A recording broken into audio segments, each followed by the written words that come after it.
y'all? What's up? Your girl G, welcome back to my channel, y'all. Love and Marriage Huntsville drives my stress up, drives my anxiety up, drives my BS meter up. It just drives everything just up, okay? Up to here.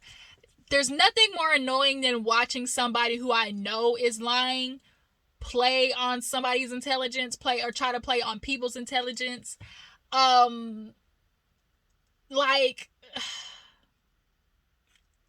I don't know how Tisha does it. I don't know how Kimmi does it. I mean, I'm glad Melody finally got out that BS with Martell, but like, I don't know how Kimmi and Tisha do it with these fucking Scott brothers, because they are just insufferable. The way that they treat these women, and they still maintain being good wives to them and not requiring the same in return, just baffles me. Like, the same effort that I give to you as a wife, I would want reciprocated as a husband, and it don't happen. And more times than not, especially we see with Marsau, but it's starting to be more obvious with Maurice as well the more the seasons go on, that these fools are just alike. It's just Maurice is better at his apologies than Marsau is. Or like, he's better at his, knowing that, I fucked up and I need to fix this better than Marsau is. Like, I need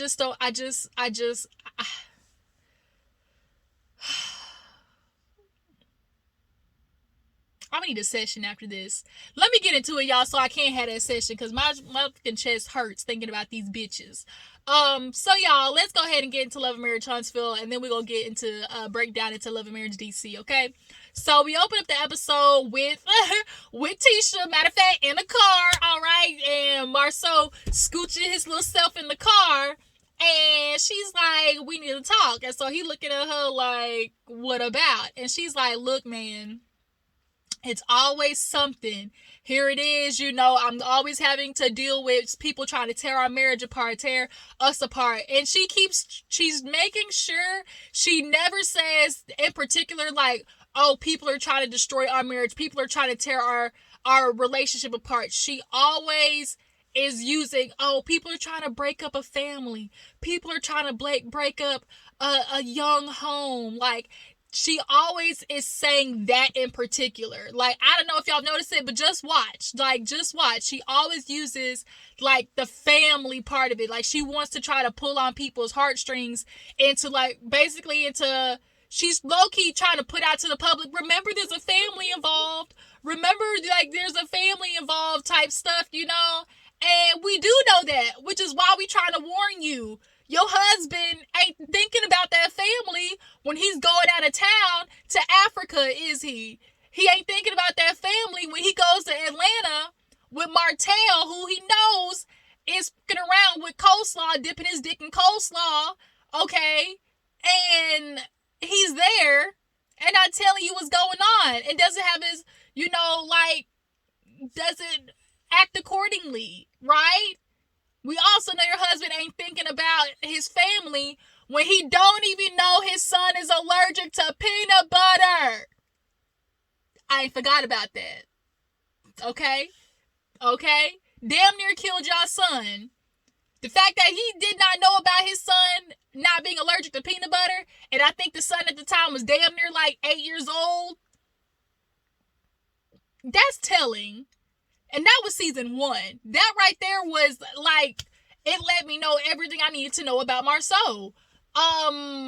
But yeah, so she's like, I'm having to deal with this. And of course, Marsau, he don't even know what to say, because this was probably the least amount of explanation I'd have heard out of Marsau.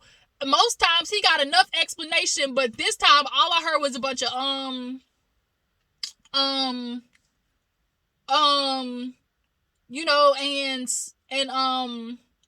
and see, it's like, and there wasn't really like a story prepared, like there wasn't really like a lot of roundabout that we're used to. We still went around the merry-go-round with his ass, but definitely not as many times as we're used to. Nigga was stuck, okay? And so she's asking about this trip to Atlanta, and he was like, you know what? the thing is about it, Tisha, people, they're always gonna have it in their mind that I'm guilty no matter what. That's why I don't entertain nothing. People, they post a picture, and yeah, it was on January 4th, and they'll see one picture and try to concoct a whole story to fit that picture, and in 2 seconds be like, on January 4th, yeah, I was in Atlanta. I went, and I went with a friend.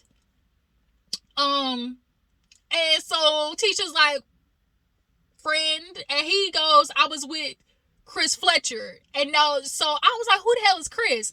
But I think, as I remembered, is Chris the one that was with the wife that talked to Melody and Martell that one time when she threw that lemonade at him? Was that Chris? I think that's Chris, right? So if that's Chris, you went with a cheater. Like, you hang around a lot of cheaters, my nigga. Okay, you hang around a lot of cheaters, Marsau. For you not to be a cheater, you hang around with a lot of them. But so you go with Chris Fletcher. I low key feel like he said Chris, because it's like, who can I think of that's gonna lie for me? Like, who can I think of that's gonna lie for me? Who gonna lie for me? Let me think about. I can't say Martell, because that nigga done already snitched before. I can't say Maurice, because I just got him in trouble posting this picture online. Damn, who can I say?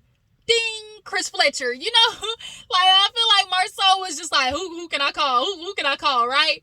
So nonetheless, he was like, I was with Chris, and it was like, yeah, I was there with a friend. Okay, so we know you were in Atlanta on January 4th, but what that got to do with the picture? Because was that picture taken on January 4th too?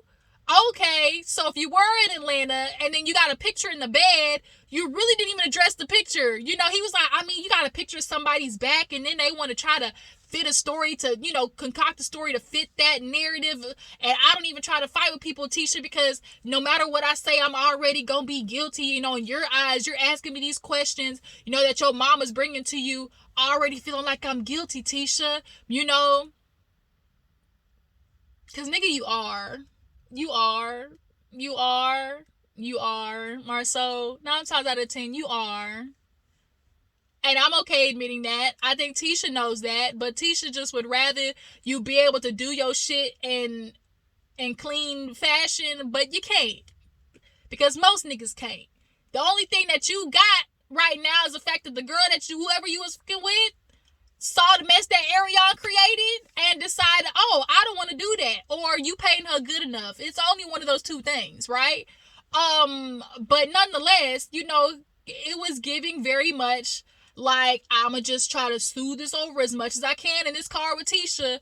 And eventually it was like, yeah, first of all, Tisha, do you think that's your husband's back and in the back of his head? Because I don't remember her really necessarily saying, oh, that ain't Marsau. I don't remember her necessarily saying that. Did she ever say that? Especially when Wanda asked and showed the picture at the food truck. Did Tisha ever say that's not Marsau? Because, bitch, I'm not married to Marsau, and nor is the public. And us looking at that picture, ma'am, that's the back of Marsau's head. That's that nigga ear. That is the back of his flat ass, big ass back, like Wanda said, that big back of his. And the pointy ass ear, that's Marsau. I ain't been looking at the back of that nigga neck for 15 years like you have, but damn it, I know that's him. So if that's him in Atlanta with a cheater, Chris Fletcher, who took the picture, Tisha? Because it wasn't you, because you didn't even know he was down there. Why did he go somewhere that you didn't know of, Tisha? Aren't you asking yourself that? Like, you didn't know about him going to Atlanta? Ask yourself, why didn't I know that? Like, why didn't he tell me? If you're not telling me something, that means you have something to hide. And if you're hiding something, that means I wouldn't agree with it. So what were you doing, Marsau, that you know your wife wouldn't agree with? So now she starts getting emotional with I just don't get it. Like, people just keep trying to tear us down. And I've never done nothing to nobody. And they just want to see us fail. They're just so determined to ruin our family. And, people just want to keep coming. I just don't know what we did to people for them to hate us so much. And I'm like, Tisha, bitch, like, I need you to stop trying to turn it into, oh, we hate you. or at least some of us, like, I think for me, it's just a pure anger of knowing that I'm watching a woman be played with and that I'm watching a woman know she's being played with and still try to convince the public, like, I'm not, that we know you see it, Tisha. Like, you're not dumb. Like, so the thing is, it's either like you're being willfully ignorant, or you're just deciding that, you know what, I know what he's doing, and I'm just going to accept it because, bitch, we got kids and we got businesses and we got all sorts of shit with both of our names on it. Like, I would just prefer to hear that than to her constantly blame y'all are to blame the public on y'all trying to ruin our marriage, when simply we're just telling you what we're seeing on the TV screen. This is y'all marriage, right? As Marsau like to say, oh, this is a real marriage, this ain't TV stuff. So exactly, if this is a real marriage, that means we're looking at y'all's real issues, right? And y'all's real issues since season 1 been popping up, and it's very clear, Tisha, you want to give this, we have a happy marriage, and so why are people trying to ruin that? No, you don't. You're not happily married, or you wouldn't have had to sneak your husband over to go see Dr. Francis' ass. You're not in a happy marriage, or you wouldn't have had to, try to convince your husband that you wanted to get your real estate license and use it for real, for real. You ain't in a happy marriage because you sick and tired of being at home with the kids, and now and telling your husband, hey, I need help with the kids. I feel like I'm a single mom at times. That's not a happy marriage, Tisha. And we see it, and you mad that we see it, and it's like, bitch, like, don't be mad at us for pointing out what the hell you put on national TV. The fuck? So she started crying. So I guess in essence, Marsau said, let me cry so she don't feel like she alone. And so Tisha like, yeah, this is the part of Marsau that people don't see, And he's talking about them other, because, he said them. I ain't gonna worry about them people. I ain't worried about them. And it's like, okay, Marsau, are you crying because it's the people? Or I feel like Marsau simply just cried because he did see a moment in Tisha where it's like, I think he cried because it's like, damn, I do think there's a moment of him realizing, like, my actions affect my wife, but not crying in the essence of, like, I feel for her and I need to do better. These aren't the tears of I need to do better. These are just simply the tears of, like, oh, my wife is hurting and my actions are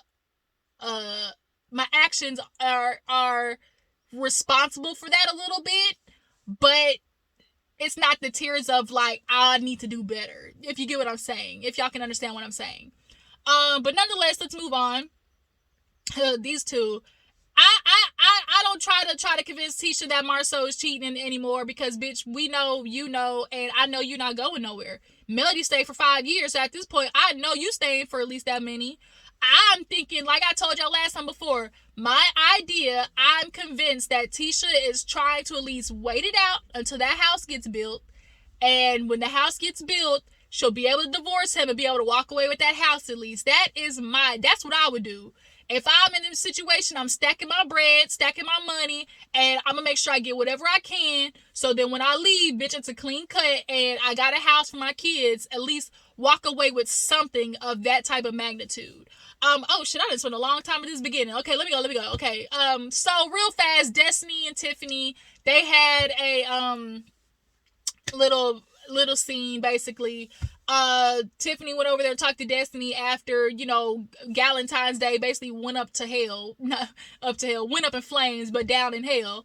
And she basically checks on her. Destiny's like, I guess I'm cool. Like, I'm just trying to recover. Like, it really was a hot mess. I really feel like Stormy was coming for me. And Tiffany was like, was she coming for you, or were y'all both coming for each other? Basically type of energy. And so she was like, well, no, she was coming at me, and she got gutta. And so I was like, bitch, I know how to speak hood too. And they, of course, did the flashback, and it's like, okay, good. All right, good. Okay, sir. Okay, sir. That's what's up. That's what's up. Like, bitch, I got the hood in me too, okay? All of us got that gangsters in there somewhere, that clutch it, okay? I'm classy, but don't get it fucked up. That's basically what it is. I'm classy, but play with me if you want to. But play with me if you want to, okay? I take all these bangles and jewelry off and get a motherfucking cracking. And so Tiffany, like, when she threw that out there, you could definitely tell Destiny was kind of like, huh? And so Tiffany was like, well, you know, what about you and Melody? Like, I mean, are y'all gonna be okay? And Destiny's like, I honestly don't know. I don't think so. Like, we'll never get back to, you know, what we were. That's definitely true. They're never gonna get back to what they were. Destiny stood over the fact that Melody ghosted her. And I do understand that, like, if I'm friends with somebody and, like, we are genuine friends, like how I perceive Melody and Destiny to have been at one point, and I reach out to you, I'm texting you, calling you, and no reply, or I call you and then you text me back, like, I would kind of feel hurt. Like, I can understand how Destiny would be like, well, damn, like, okay. And then basically you replace me with some girl, Stormy, this little mini-me, you know, short, stocky ass pit bull of yours. Like, okay. Like, I would low-key understand, like, her feelings being hurt. But it's like Destiny said, I gotta, you know, love you from a distance, you know? From a distance. Okay, the real ones might know where that's from. Drop down in the comments if you know where from a distance came from.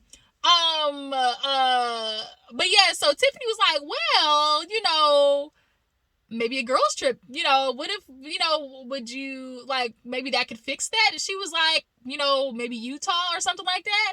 And she's like, what the hell's in Utah? She starts explaining, you know, she's trying to find her biological family. Melody's gonna help her, yada yada. So Destiny's kind of like, right, okay, Melody,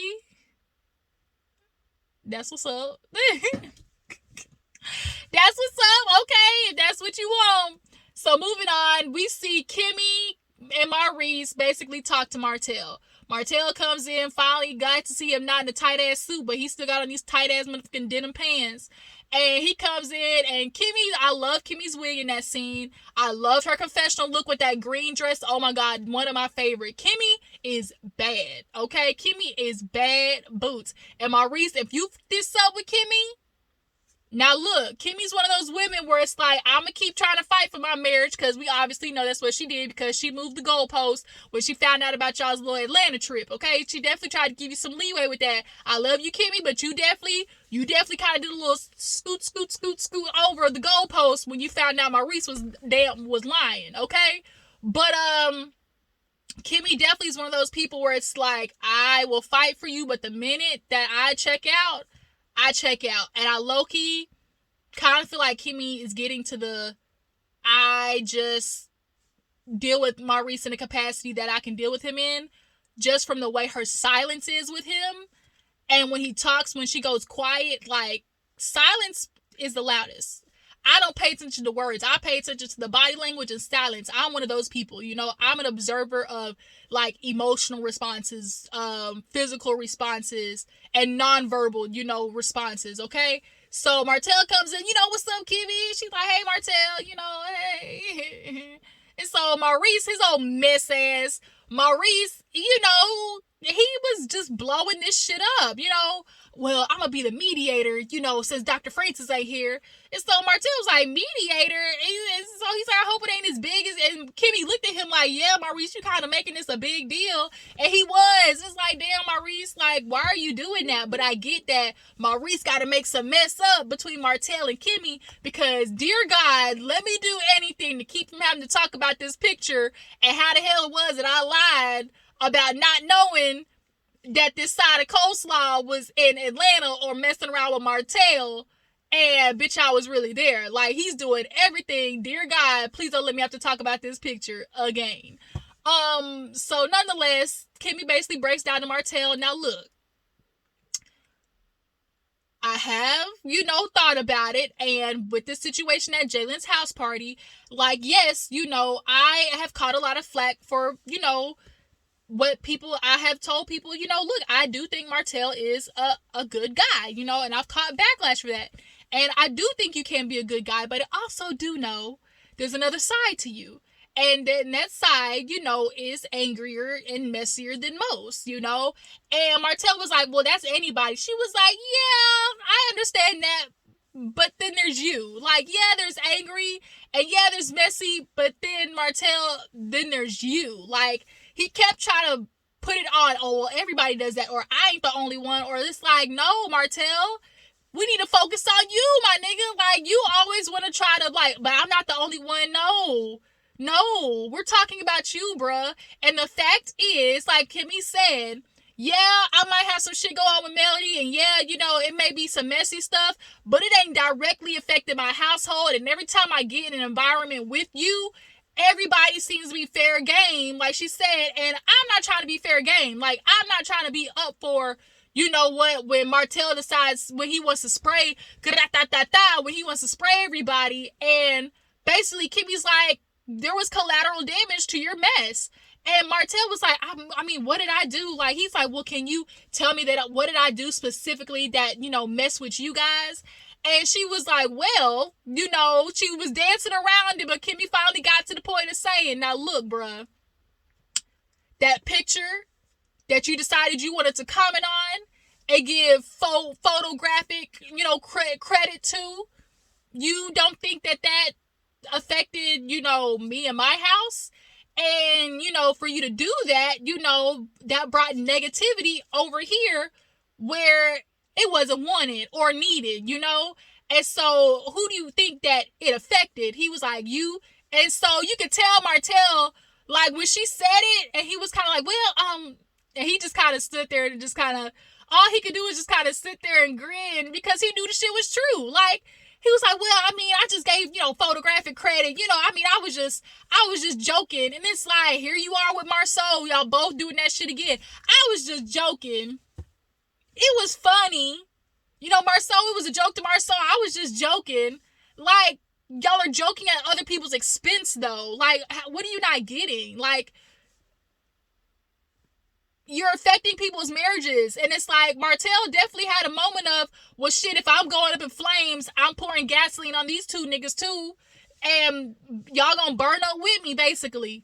And so once Kimmi explained, hey, like, collateral damage over here, and I didn't ask for none of this, Martell slightly wanted to be able to accept it, but still was stuck on the side of, like, well, you know, you know, I mean, that's not always what I'm doing. Like, when I'm around people, I know how to be friends, you know, and all the type of stuff like that. And Kimmi's like, well, no. Or he was like, oh, you know, I can control my environment and this and that. And like, well, if you want to talk about controlling your environment, then, you know, that means that how is it supposed to affect you or whatever? And she's like, well, I control my environment because I know being in your environment, you know, if I were to step into that means, you know, I'm fair game. So what I can do is control what happens around me, right? And at this party, I would rather have, you know, people there that I know that if something were to happen or somebody were to get angry, you know, I'm not having to deal with the backlash and negativity because you, Martell, bring nothing but backlash and negativity and bullshit. Let's just keep it funky. Martell, you are surrounded by nothing but bullshit. Okay? Shit. That's the only word, that's the only way to explain it. And so, Maurice, he can do nothing but sit there because he know Kimmi ain't playing. At this moment, she really is not playing with Maurice's ass. They just got back from Miami. Maurice is doing everything he can to try to make up for these goddamn trips. Maurice know he done fucked up. He done went on 2 trips already since this season started. Maurice is doing everything to get out that doghouse. That's for real, for real. And so, Kimmi basically let him know, like, yeah, like, but Maurice, he wanted to be like, well, you know, if Millie don't come, you know, Martell, you still can't come. And Kimmi, you could tell Kimmy's very annoyed with Maurice. And she's like, I don't know why Maurice is doing that, like, in the confessional. You know, and it's kind of like, Maurice, stop it, bruh. Stop it. Bruh, stop it. Kimmi gonna have your ass sleeping on the damn couch if you don't quit playing.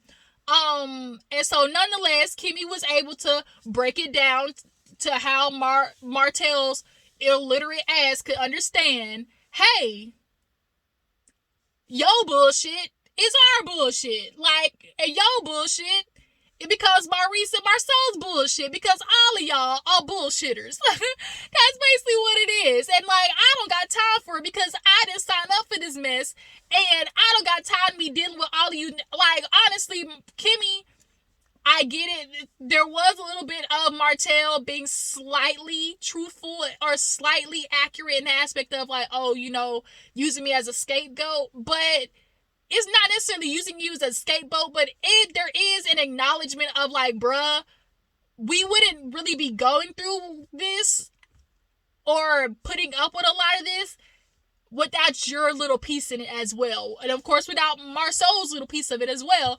And I'm sure Kimmi done got into Maurice's ass behind cameras, but we need to see you do it on camera, Kimmi. I love you, Kimmi boo boo, but we need to see it on camera because that's what y'all signed up for. So they end up leaving, or they end up kind of leaving on a good note, I guess, and hugging and stuff. But at this point, Kimmi is like, Martell, I gotta keep you at arm's length because I ain't got time for this. I'm too old for this shit. Like, I am too old for this drama. So the drama for your mama. So we get to Jaylin's house party. Kimmi and Maurice are talking. He's of course talking to them. You know, Kimmi fills him in on Galentine's, basically going to shit. And then he starts asking about some land, and he's like, oh, how's it going? And Maurice is like, yeah, you know, we're about to close on it, you know, part 2. You know, and Kimmi's like, yeah, like, I guess, you know, it's gonna be a restaurant. And Maurice is like, yeah, that's what you wanted, right? And she was like, no, I was thinking something more like, you know, maybe a tutoring center, you know, and a space where, you know, we could hold, you know, after school things. And he was like, so it didn't involve food at all? And she was like, no, that was you.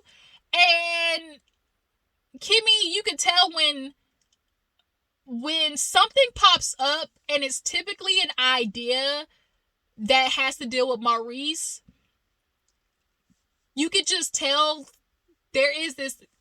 We saw it where Maurice throws out the idea and then expects Kimmi to just go along with it. He did that shit with the house, where it's like, oh, we're going to move in next to Marsau. And Kimmi's like, no, we're not. You know, we're not doing it. Bitch, Kimmi is not trying to be next to Tisha by any more than she needs to. Sorry, buddy.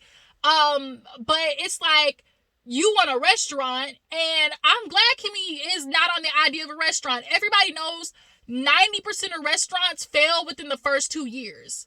So, don't. Like, just don't. And I think Kimmi's idea is a perfect idea, you know? That doesn't mean she can't have a cafeteria in there, because if you can do like an event space that has, you know, extra rooms where the rooms can be tutoring, and like a cafeteria space for when you do rent it out, people can, you know, cook in the back and have family reunions or events like that. But I think overall, a restaurant, Maurice, don't listen to Kimmi. But she basically says it always seems like, oh, you know, you throw this idea and I gotta step into it and basically be like, well, I guess I'm gonna make the best of it. And I could tell it's wearing on Kimmi, because when she, like I said, when Kimmi starts getting quiet, you could just see it, like she's doing the thing of like, let me pick my battles. And it's also really sad because, like, I do view Kimmi as one of those women where it's like, damn, like, you would think she would be a woman who would be able to stand up to her boundaries and be hard in them. But at the end of the day, she's a woman in America who's socialized the same exact way. Some of the strongest women you'll meet, when they get in a relationship with a man,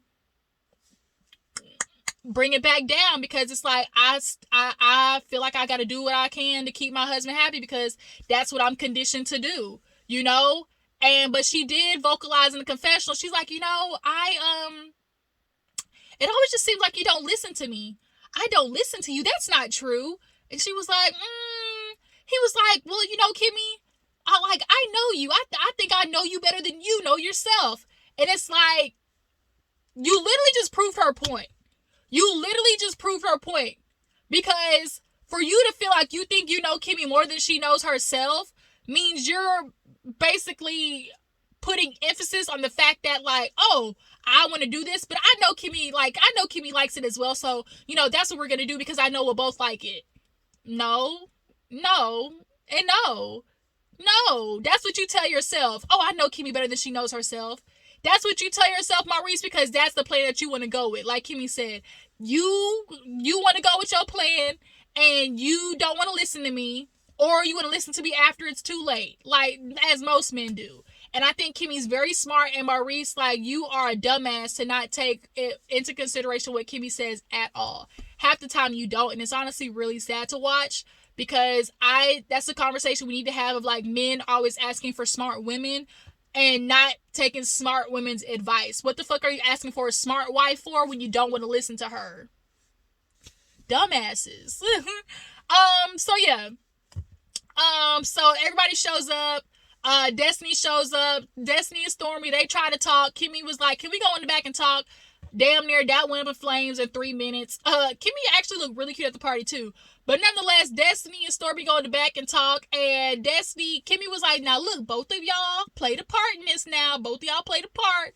And Destiny was like, now look, girl, I ain't start with you. You know, you was coming at me.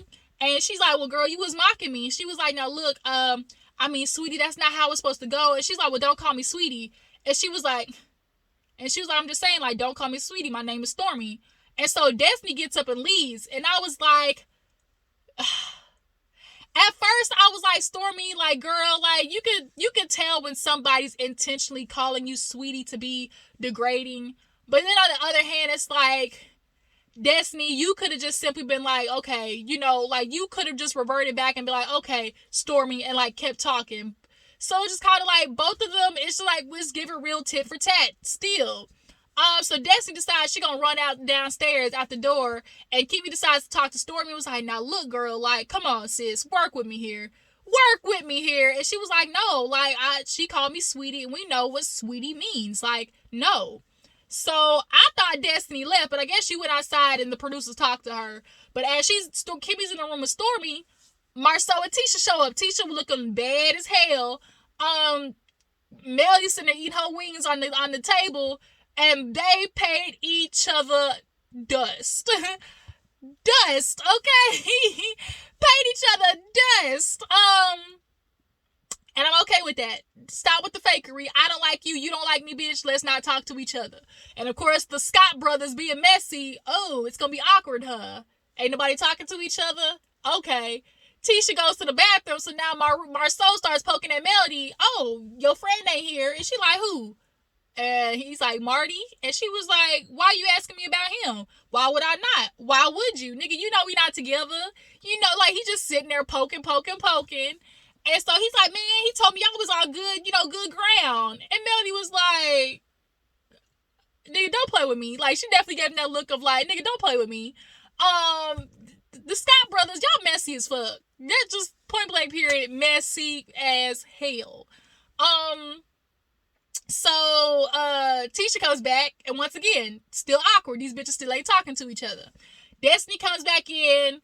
Lewis and Tiffany, they basically fucking left. Miss Wanda pulls up, okay? Miss Wanda, shake a bone and get the hell on. She come in with her little glitter dress and got the party started. Look, I heard y'all was talking about my baby. You know, y'all was out here talking about my baby Tisha, and I don't like it. I heard y'all was at the party. Kiki told me that y'all had a lot to say about my daughter, and I don't like it. Y'all gonna quit talking about her, because y'all know I don't play with my kid, basically. And Tisha stands up in the middle of the living room talking about, Ma, we not gonna do this, Ma. We not gonna do this, Ma.